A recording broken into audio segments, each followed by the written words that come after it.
दोस्तों नमस्कार। Covishield vaccine का मामला अब हिंदुस्तान के अंदर सुप्रीम कोर्ट में पहुंच चुका है।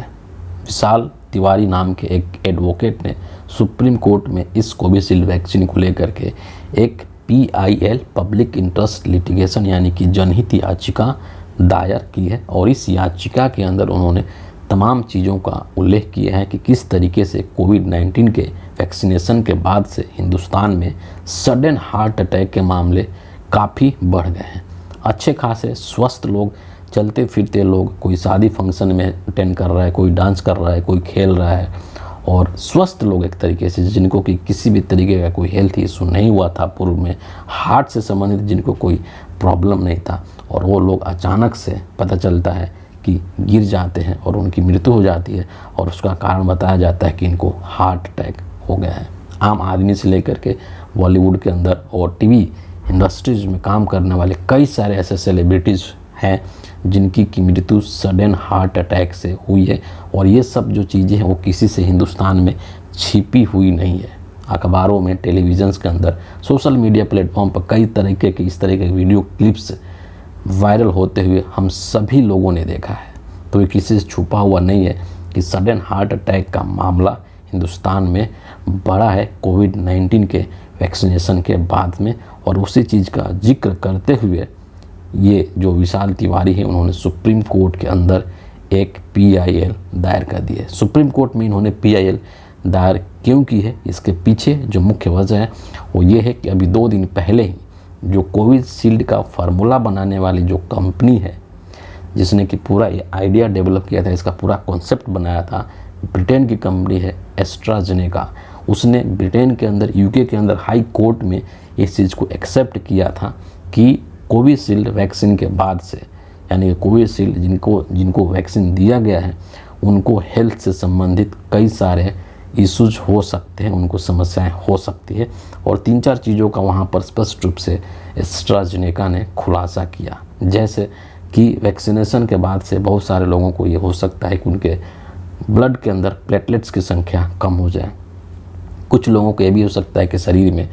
रक्त के थक्के जम जाए, ब्लड क्लॉटिंग होने की समस्या हो सकती है, और जब ब्लड क्लॉटिंग होगी तो उससे आपको हार्ट अटैक की समस्या भी हो सकती है। इतना ही नहीं बल्कि आपको दिमाग में भी प्रॉब्लम हो सकता है, आपको ब्रेन हैमरेज हो सकता है, ब्रेन स्ट्रोक्स भी हो सकता है। और UK के अंदर, ब्रिटेन के अंदर ऐसे कई सारे घटनाएं हुई हैं, इसीलिए वहाँ के लोगों ने एक वहाँ के कोर्ट में केस किया था, एक तरीके से FIR किया था, और जिसकी सुनवाई चल रही थी, और उसके बाद वहाँ के कोर्ट ने इस चीज़ को लेकर के बड़ा ही सख्त रुख अपनाया, और रिजल्ट उसका ये हुआ कि एस्ट्राजेनेका ने अपनी गलती स्वीकार कर ली है। और वहाँ पर एक एग्जाम्पल मैं आपको बताऊंगा जेमी स्कॉट का, जो कि एक पीड़ित हैं, और इन्होंने वहाँ पर जब केस की सुनवाई हो रही थी तो इसके तरह के 50 लोगों ने, कम से कम 50 लोगों ने वहाँ पर केस किया था, और 100 मिलियन पाउंड का 100 मिलियन पाउंड का एक तरीके से हर्जाने का भी इन लोगों ने डिमांड किया था। तो जब कोविशील्ड जो बनाने वाली जो एक तरीके से जो मूल कंपनी है ना, जिसने कि इसका पूरा कॉन्सेप्ट तैयार किया था एस्ट्राजेनेका, जब उसी ने एक्सेप्ट कर लिया कि इसमें खामी है, तो उसी के आधार पर हिंदुस्तान में भी PIL दाखिल किया गया सुप्रीम कोर्ट के अंदर, क्योंकि एस्ट्राजेनेका ने जो वैक्सीन बनाया था हिंदुस्तान में उसी वैक्सीन को कोविशील्ड के नाम पर बेचा जा रहा था, और इसका जो एक तरीके से उत्पादन का ठेका जो कह लीजिए कि सीरम इंस्टीट्यूट ऑफ इंडिया को दिया गया था, और सीरम इंस्टीट्यूट ऑफ इंडिया इसका एक तरीके से उत्पादन कर रहा था, और भारी करोड़ों की संख्या में ये जो वैक्सीनेशन है यहाँ के लोगों को किया गया है, किसी को 1 डोज 2 डोज, और इस तरीके से करोड़ों की संख्या में वैक्सीनेशन हिंदुस्तान के अंदर हुआ है। ये जो PIL दायर किया गया है इसमें 2-3 बातों का मुख्य रूप से उल्लेख किया गया है, या यूँ कहें कि उसका मांग रखी गई है। सबसे पहले जो मांग रखी गई है कि एक ऐसा मेडिकल एक्सपर्ट पैनल बनाया जाए जिसमें कि दिल्ली एम्स के डॉक्टर होंगे, और ये लोग जिन लोगों का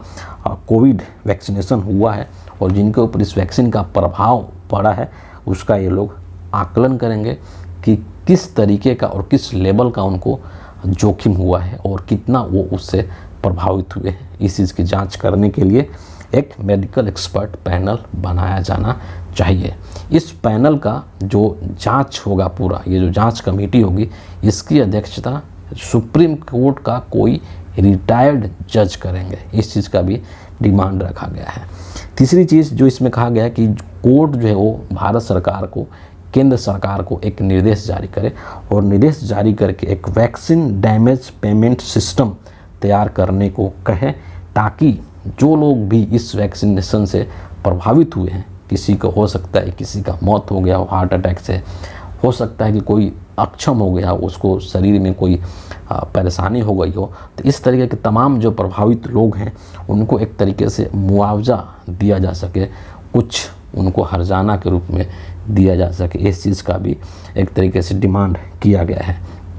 और इसमें एस्ट्राजेनेका ने जिस तरीके से अपने गलती को स्वीकार किया है, उसका भी जिक्र इस जनहित याचिका में किया गया है। 1 मई को ये जनहित याचिका सुप्रीम कोर्ट के अंदर दाखिल की गई है। आपको मैं बता दूं यहाँ पर कि ये जो सीरम इंस्टीट्यूट ऑफ इंडिया है हिंदुस्तान के अंदर, इसने इलेक्टोरल बॉन्ड में तकरीबन 50 या 52 करोड़ रुपया चुनावी चंदा के रूप में इसने बॉन्ड खरीदा है और मोदी सरकार को दिया है, और उसी के बदले में इसको उत्पादन का एक तरीके से अधिकार दिया गया था। नरेंद्र मोदी जी ने किस तरीके से वो पुणे में गए थे, जहाँ पर सीरम इंस्टीट्यूट का जो मुख्यालय है, वहाँ पर ऑफिस है, वहाँ विजिट किए थे, और किस तरीके से मोदी जी ने जो वैक्सीन का सर्टिफिकेट बना था उसके ऊपर अपनी फ़ोटो भी मोदी जी ने लगवाई थी। सारा क्रेडिट नरेंद्र मोदी ने लेने की कोशिश करी थी। आप अंतर समझिए कि यूके के सरकार में और इंडिया के सरकार में, इंडिया की सरकार इस चीज़ की पूरी क्रेडिट लेना चाहती है, लेकिन जब जिम्मेदारी की बात आई तो बाकायदे हिंदुस्तान की सरकार ने ये बोल दिया कि कोविड के वैक्सीनेशन के बाद से अगर किसी की मृत्यु होती है तो उसके लिए सरकार जिम्मेदार नहीं है। सोचिए, मतलब सरकार यहाँ पर जिम्मेदारी लेने से भी मना कर देती है, जबकि ब्रिटेन के अंदर, यूके के अंदर वहाँ पर 100 मिलियन पाउंड का हर्जाना लगाया गया है, जो कि उसको देना पड़ेगा। एक तरफ वहाँ के लोग हैं, वहाँ की सरकार है जो अपनी जिम्मेदारियों को पूरी तरीके से निभा रही है, लेकिन एक तरफ हिंदुस्तान की सरकार है जो कि इससे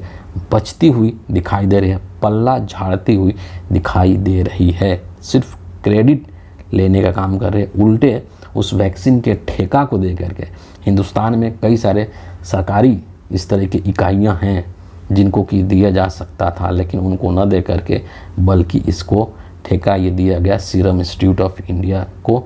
पुणे वाला को दिया गया, और पुणे वाला ने तकरीबन 52 करोड़ रुपए का चुनावी चंदा खरीद करके मोदी जी को दान दिया था। इस चीज़ को लेकर के अखिलेश यादव ने एक बड़ा ही ज़बरदस्त ट्वीट किया है, और वो ट्वीट मैं यहाँ पर आपको ज़रूर शेयर करना चाहूँगा। अखिलेश यादव कहते हैं कि एक व्यक्ति को 2 वैक्सीन के हिसाब से लगभग 80 करोड़ भारतीयों को कोविशील्ड वैक्सीन दी गई, जिसके बारे में उसका मूल फार्मूला बनाने वाली कंपनी ने कहा है कि इससे हार्ट अटैक यानी कि हृदयाघात का खतरा हो सकता है। जिन लोगों ने वैक्सीन के साइड इफ़ेक्ट के कारण अपनों को खोया है या जिन्हें वैक्सीन के दुष्परिणामों की आशंका थी, अब उनका शक और डर सही साबित हुआ है। एस्ट्राजेनेका ने इस चीज़ को एक्सेप्ट कर लिया है। लोगों की ज़िंदगी से खिलवाड़ करने वालों को जनता कभी माफ़ नहीं करेगी। ऐसी जानलेवा दवाइयों को अनुमति देना किसी भी हत्या के षड्यंत्र के बराबर है, और इसके लिए जिम्मेदार सभी पर आपराधिक मुकदमा चलना चाहिए। सत्ताधारी दल ने वैक्सीन बनाने वाली कंपनी से राजनीतिक चंदा वसूल कर जनता की जान की बाजी लगाई है। न कानून कभी उन्हें माफ़ करेगा, न जनता। इस मामले में सर्वोच्च स्तर पर न्यायिक जांच होनी चाहिए। और ये काफ़ी जेन्युइन है और ये काफ़ी सही है कि जिस वैक्सीन को लेकर के इतना लोगों के मन में डाउट था, और मैं आपको ये भी बता दूं कि जब ये वैक्सीन बना था उसके बाद से दुनिया के दसियों ऐसे कंट्रीज़ हैं जहां पर कि इसको असुरक्षित बना करके, असुरक्षित कह करके और इसको बैन कर दिया था कि हम इसका इस्तेमाल नहीं करेंगे। ऐसे कई सारे कंट्रीज़ हैं, इटली, जापान है, फ्रांस है, जर्मनी है, स्पेन है, कनाडा है, स्वीडन है, ऑस्ट्रेलिया है, ऐसे कई ऐसे, इंडोनेशिया है, कई ऐसे कंट्रीज है जहाँ पर कि इस चीज़ को बैन कर दिया गया था। लेकिन हमारे देश में ये चीज़ चलता रहा और उसका नतीजा ये है कि अब जब ये खबर निकल कर के आई है तो लोगों के मन में एक दहशत है, एक डर है। और उससे भी बड़ी विडंबना ये है कि हिंदुस्तान की सरकार, भारत की सरकार, केंद्र की मोदी सरकार इस चीज़ को लेकर के कुछ नहीं कर रही है। लोगों को कोई सांत्वना भी नहीं दे रही है, नहीं कोई प्रेस ब्रीफिंग हो रही है और नहीं प्रधानमंत्री सामने आ रहे हैं, नहीं देश के हेल्थ मिनिस्टर सामने आ रहे हैं। सब लोग एकदम चुपचाप हैं, कोई कुछ नहीं बोल रहा है। ये बहुत गलत है, ऐसा नहीं होना चाहिए। लोगों के मन में इस चीज़ को लेकर के जो शंका है, जो संदेह है, उसको दूर करना सरकार की जिम्मेदारी है, सरकार की ड्यूटी है। तो इस वीडियो के लिए इतना ही है। आप सभी का बहुत बहुत धन्यवाद।